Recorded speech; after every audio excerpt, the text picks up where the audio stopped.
You're listening to this episode on Spotify, Apple Podcasts, or YouTube. Hit that subscribe button and leave us a comment. It would greatly benefit the show. Hello and welcome to Movie Baiters with the Farx Brothers. I'm Kirk. I'm Kyle. It's Kirk's birthday. I'm sorry. It's still my birthday. Thanks for joining us. Joining us today is Bronson Talcott, writer, producer, costumer. Yeah. Okay, I understand what we're doing. We're reintroducing ourselves. Yes. This is the non-spoiler segment for Freeway II: Confessions of a Trickbaby. Yes. So why did you pick this movie? Because Luke showed me this movie, and then Luke said, I'm in between this movie and Freeway 2 to go on their podcast. And he goes, if I said, I want to suggest you to go on, will you do Freeway 2? And I said, yes, I will. Oh, okay. Oh, so you had never seen, like, you didn't watch until that. Oh, no, I've seen it before. Oh, yeah? Oh, yeah. Okay. When in your life did you see this movie? Recently, Luke showed it to me, and Sure. I was like, oh, it's really weird and campy and distasteful, and it's great. Distasteful. Yeah, Okay, distasteful, so you found it distasteful. Yeah, definitely, 100%. I'm like, since it came out in the late 90s, my thought was like, well, is this progressive or is it reinforcing very negative things about... It's reinforcing very negative things. Yeah. What do you mean? How's it progressive? Showing the dimensional behaviors of complex people in situations you were probably lucky enough to not have to experience, such as incestual pedophilia, drug addiction. I mean, these themes are probably warned about when you pick up the movie. Cannibalism. I mean, not to... You can't really spoil this movie. I will definitely save some stuff for spoilers. Like, okay, here's the question. Would you recommend anyone watch this movie since we're early in the non-spoiler section? Like, what would be the conditions under which you would say, hey, I think you should watch Freeway II: Confessions of a Trickbaby? At the CC Club, when I'm explaining it to some drunk asses, I think that they'll think it's delightful. They'll think it's great. Did you explain this to some drunk asses at the CC Club? Oh, definitely, 100%. Well, how recent? What? Okay, keep going. What's the CC Club? It's a bar on Lyndale in... Yep. This would be Lake Uptown and Lyndale. area. Yeah. Well, Kind of. Excuse me, sir. It's east of Uptown. Lake and Lyndale is considered a separate neighborhood from Uptown. Act like you're from here, please. I'm from Michigan. I'm from Michigan. We got bullied. Yeah. Oh, wait, we don't know that part yet. Yeah, we don't. People can tell I'm Well, you also lived this like a child. block. You also lived like a block away from that spot for years. I didn't live a block away. A few blocks away from. I lived along the green line, so it was Yes. very easy to get to where we're talking I'm going to about. spoil this episode. It's It's fine. It's not. I can't spoil it. Like I don't understand why anyone other than Kirk and I listens, other than interest in the movie, interest in the guest, or for some reason this is appealing to them. I mean, it is. It's parasocial relationships. That's what Yes, we're going trying to with, form yeah. parasocial relationships with people, and like I have a parasocial relationship with Natasha Lyonne. See how I did that there? I went into this movie. What? You do? Yeah, because I mean, Nick, when did you form a parasocial relationship with? Grab another one there. Make sure you use the koozie. With who? Natasha Lyonne. I'm sure you have a parasocial, like you have followed her career because you remember her from a very seminal movie of your youth. Yeah, I know she's in American Pie. I know she's in a lot of things. Well, and that's what I say. When did Natasha Lyonne come onto your radar?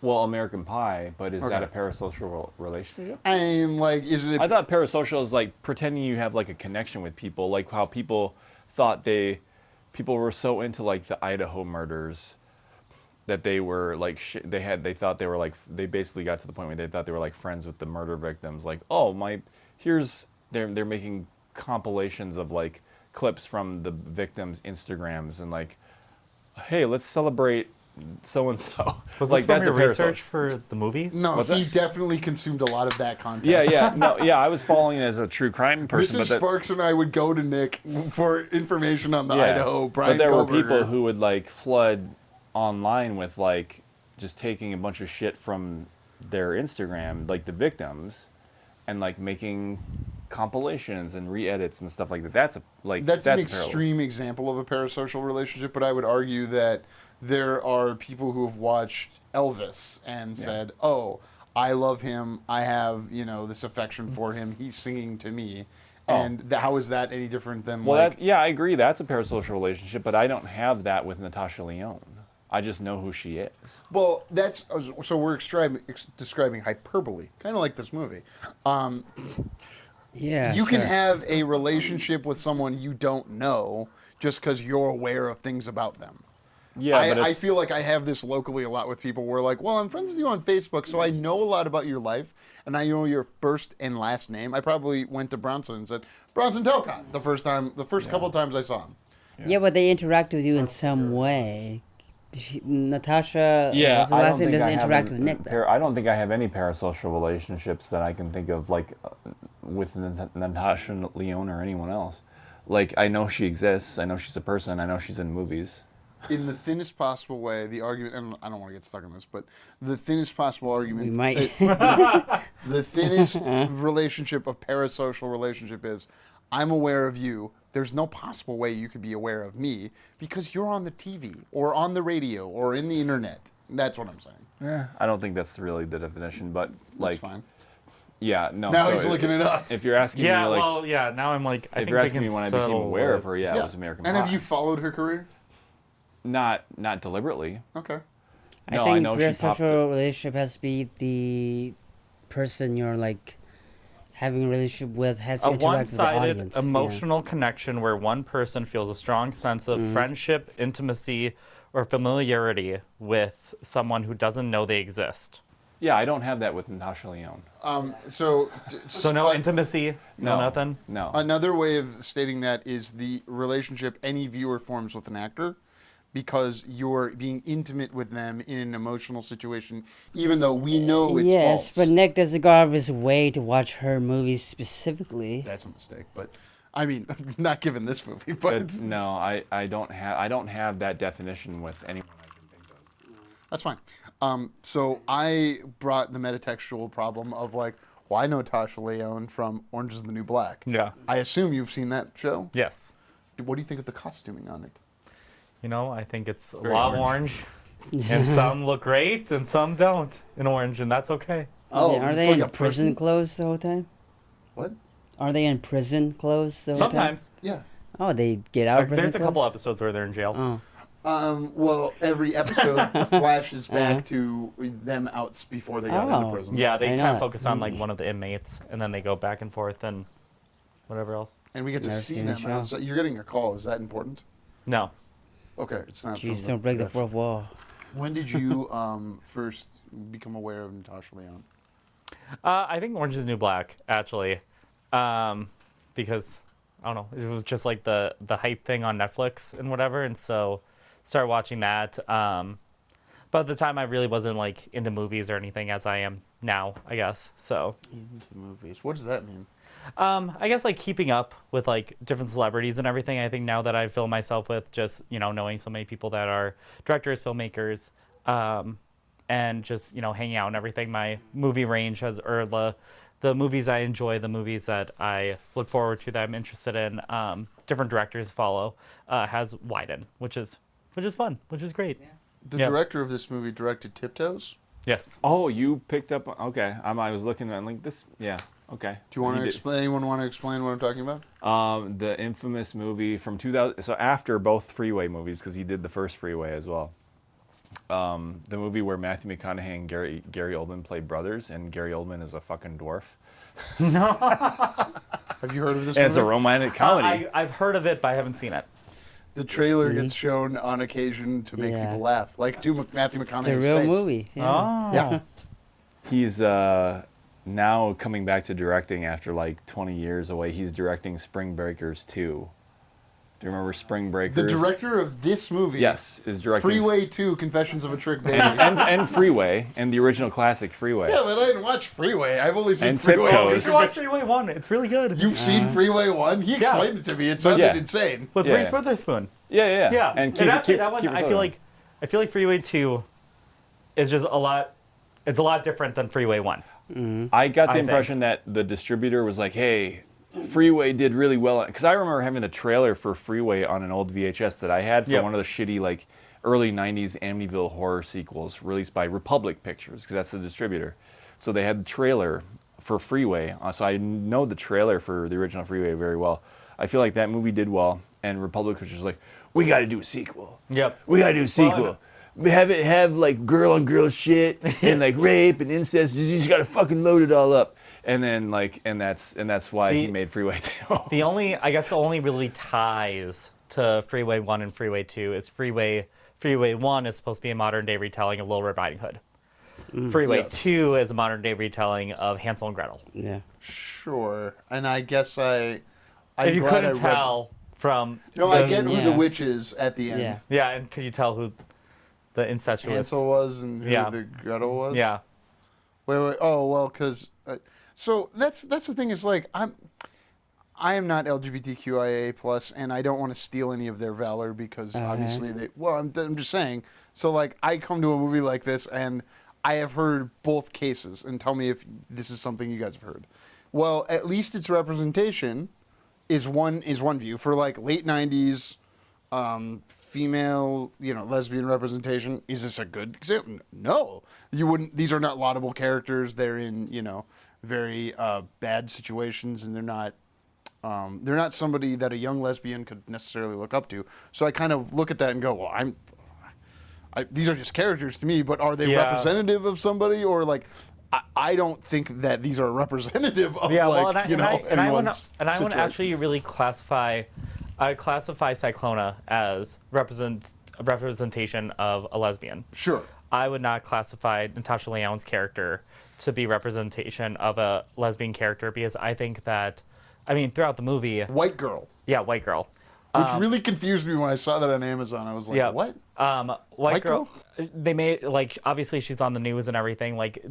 She does not have a chance to actually, build a relationship besides Cyclona. So, even when they do... when they get close with each other... I don't necessarily classify that as an actual lesbian relationship. I think it's just I think it's a lack of better description, like a Stockholm syndrome type idea of you're tied to this person, you're only seeing this person is being affectionate to you, you're building this close relationship and everything. And throughout the movie, white girl's always talking about how she hasn't been fucked in so long and whatever. And so yes.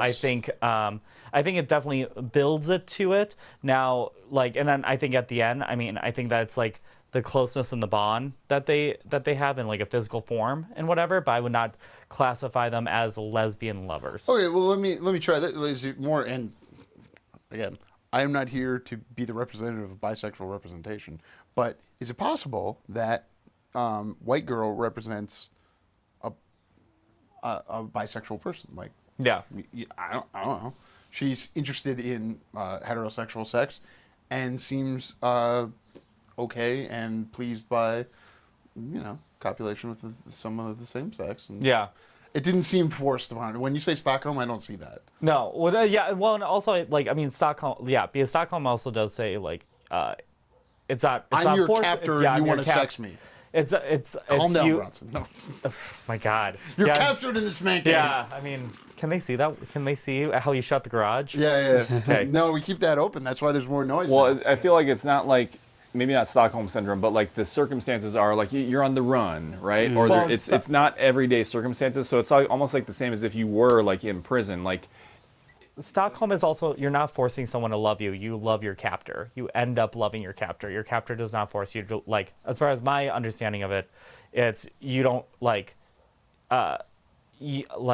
your captor does not force you to love them or anything. And in this situation, Cyclona would be the captor, and then white girl would be the captured. If the power dynamic was because one of them has theoretically murdered more people, convicted, murdered more people. But the power dynamic does not play out that way exactly. White girl is more injured. often in the higher status position. No, isn't white girl injured the first time they get out of prison? Yeah, she gets her ass stabbed. But then later, I think I think the power dynamic actually shifts Yeah. a lot and everything because, I mean, and then also with that too, when we talk about good representation, bad representation, both of them are extremely manipulative with one another. Yes. And incredibly manipulative. I mean, like, you know, and I think, I mean, you can clearly see that throughout, and then especially at the ending when we get to that point, if we get to that point. We may never get to the ending, yeah. Huh? We may never get to the ending, Bronson. Oh, Yeah. I won't. I don't know why I want to circle back on this, but Go stay on. with me on this. All right. I think Kyle just really loves lesbians. No, if like Yeah. most movies and television are geared towards me as a heterosexual man, and it's gotten only slightly better for everyone else in the like past 15 to 20 years, to where they're not like going, "Hey, look at that hot woman," and then lingering shots on them. They pretty much stopped doing that in the past 5 to 10 years. So it's hard for me to imagine a world where everything isn't geared towards me. But you know, if you've not seen in a major motion picture, two people of the same, two women, you know, Well, getting I it don't on. understand what you're arguing. Are I'm you saying it's if you were okay or if you were what? a young person, if you were anyone who was interested in seeing your sexual preferences reflected in mass media, and that happened to be like, as heterosexual guys, it's like, oh, you know, two women getting it on is also, you know, So you're saying falls within that category. But beggars like, can't be choosers? You gotta choose these I people I to look up to? Oh, I've this whole time been going, well, I mean, this is not like a good representation. It seems exploitative. not. It seems like very bad, you know, circumstance. Like, are these even real people? You know? Yeah, well, yeah, no, I mean, the whole point is it's a dark, grimy, nasty exploitation film. I mean, that's really what it is, and I think that and I think how they made it, and I mean, it's every single situation gets crazier and crazier and crazier than the last. It's so over heightened and everything, and even at the end, I mean, the ending is like a clear depiction of that and everything, of kind of like this. I mean, when we get to that point. Are we still in the non-spoiler section? Yeah, Well, we for a are. little Well, while. go I ahead, do Nick. have- I want to yeah. pivot to Nick, see Yeah. what Nick has to I say. have- Well, I've yeah, been no, I debating think point. everything. I think it's loaded up with that stuff because like you can like they know who they're selling to. They are selling it to like the heterosexual men who are going to jerk off to it.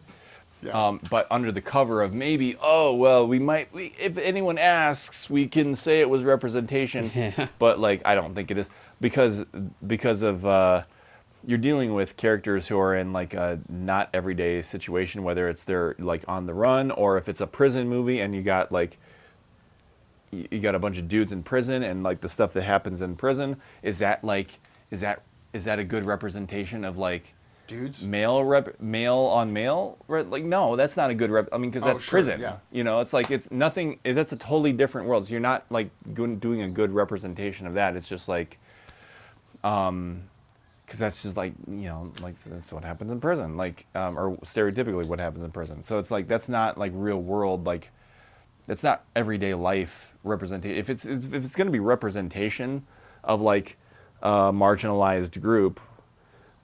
It should be like more of like an everyday, like normal people, not people who are on the run, Yeah. or in Well, prison, or like yeah. you know what I mean. Well, and also with that, I think like you know, like Kyle, obviously you're really focusing on the lesbian part and everything, which you know, you do you, man. But I also saw it. okay. I saw it. It was like, hey, honey, look at this. hey, This is the come check one I have this to out. watch this week. Yeah, but I think also like what I enjoy about this movie is that it is really kind of like a just like a hangout movie. I mean, there's so many parts which are very overheightened, but then you learn so much about these characters, and like there's so many scenes of them in their downtime and everything, when they're on the trains, when they're, you know, doing this, and you can really see like this friendship building and everything, which I think when you see the exploitative stuff, when you see the overheightened stuff, when you see the bloody, gruesome, gross, blah, blah, blah, blah, blah, blah, whatever shit, I think that there's actually a lot of like surprisingly good like character development that's there and everything. And I think that like and I think even with the actress playing Cyclona, I mean, she goes in these like, you know, I mean, she's all over the place, just very, very like bipolar energy, just very high highs, low lows, and everything. And I mean, part of that's also like because of medication and everything. But I think that you get a lot of like interesting, a lot of their arguments are really interesting because she's all over the place and everything. It's super fun to watch because I'm like, wow, this is brilliant acting and everything. And it's not the stereotypical, like, I feel like, well, especially nowadays when you look at things and it's written by ChatGPT, it's fucking all one note and everything. So in watching something that's a little bit more overheightened, a little bit more like just theatrical and everything, I think is really kind of fun and interesting to watch rather than just watching whoever the fuck is now Jacob Elordi just doing his thing. I love Jacob Elordi. I guess Sydney Sweeney doing her thing. I defend her too. 1998. I guess this does have an Easy Rider quality to it. Yeah. You've seen 1969's Easy Rider? It's been a while, but yes, I have. I saw it in high school. It's got the grit. I haven't not seen Easy Rider, but it does have that gritty look of like, you know, you compare it to other movies from 1999. Like, this does not look like The Matrix. No. It does not. It's got that gritty, like, indie look specific to the 90s. Yep. Because they're using cheap film stock? I don't know if it was cheap film stock. I would say it could be the film stock. The film stock doesn't look like 1990, like, or like they usually. It's like it seems like every half a decade they would come up with a new film stock. So early 80s looks different from late 80s, and it like changed in the mid 80s. The same with kind of the 90s, but like it doesn't look like early 90s, but it looks like just, you know, like you're pushing the film stock, like with the amount of grain. Mm-hmm. Like the light, you know, you didn't have, you're pushing how much exposure you can get out of it. That's what it looked like to me. But I thought the lighting was good in a lot of the scenes. Like there was shape to the light, like especially in night scenes, because especially with film, you can't just like shoot in the dark. You're a real filmmaker. So Reese Witherspoon or Natasha Lyonne? Which, if I tell you she's the actress in the movie, well, I haven't seen the first one. No. I just mean in general. Like, in general. In general, if I tell you right now, hey, there's a movie coming out. Oh, who's in it? If I say Reese Witherspoon or I say Natasha Lyonne, which movie are you more interested in? Reese Witherspoon. I've seen a lot more of her movies than... I'd say Natasha Lyonne. Oh. These days, like neither one is in movies these days, but like Reese Witherspoon is running her like little production empire and like boosting AI. But Natasha Lyonne is on Poker Face. I would watch Poker Face over Little Fires Everywhere. Most any fucking Reese Witherspoon TV show or movie. I'm not gonna watch Sweet Home fucking Alabama. I don't like Reese Witherspoon. Like, she kind of sucks. Well, like, let's give Kirk the chance to defend. I'll watch Election. Sure. If it, I'm not gonna watch Legally Blonde. I'm not gonna watch. I was gonna say Kirk is like, I love Legally Blonde. Yeah, Legally Blonde is a good movie. I'm not gonna watch fucking Sweet Home Alabama. I'm not gonna watch. I own both Legally Blondes. Oh, I thought you said you like Legally Blondes, and I was like, oh yeah, I like that too. They've got the prequel series coming to Prime in a month. Why? You gonna watch that? The prequel series. For the people that watch Off Campus and think it's fantastic, because that's what the kids. I'm so happy for them. They're being challenged by that sort of thing now instead of that hockey show, right? No, that's Heated Rivalry. Oh, isn't it also hockey though? It's like she's hot for a hockey guy, but there's tits in it. In so Off Campus, you're saying. Oh wait, Off Campus, there's a woman. Off Campus is also about hockey. There's a woman interested in a hockey guy. Yeah, Heated Rivalry is about two hockey players who are secretly gay for each other. Yeah, we're fucking. And then Off Campus is like the girl is hot for a hockey player, then she's got a roommate who's hot, and she's topless, and it's like, okay. They're both based on book series. Both based. Yeah, every Amazon Prime thing is based on a book series nowadays. But like, Heated Rivalry is on HBO Max, but. I'm following. No, I'm talking. I'm specifically talking about Off Campus, a but like a little bit. Movies and TV, yeah. Yeah. So it's like, it's not just for hockey. It's like they're trying to reel in the male viewers, but like, oh hey, there's boobs in this, but like, you know, it's and this is what got this movie is what got Kyle. There's boobs in it. No dicks. Several pairs. Well, it was just very odd to me that like I didn't know what to expect. The girl had the hook hand. Yeah, like I didn't expect to see a differently abled woman naked in like the first 10 minutes. I was like, oh, this is the kind of movie that's all Kyle needs. I'm watching. I wasn't sure if this was about like a road trip, which it was. I wasn't sure if this was a prison movie the first 10 minutes in. I read nothing about it. It's all I just said, okay, this is the movie Bronson's picking. This is the movie we're watching. I've got to watch it at some point. Yep. I finished it today. It was a struggle. I did not enjoy it. I don't blame you. Wow. I think that's a great spot to go to spoilers. Sorry, I got my phone in my hands.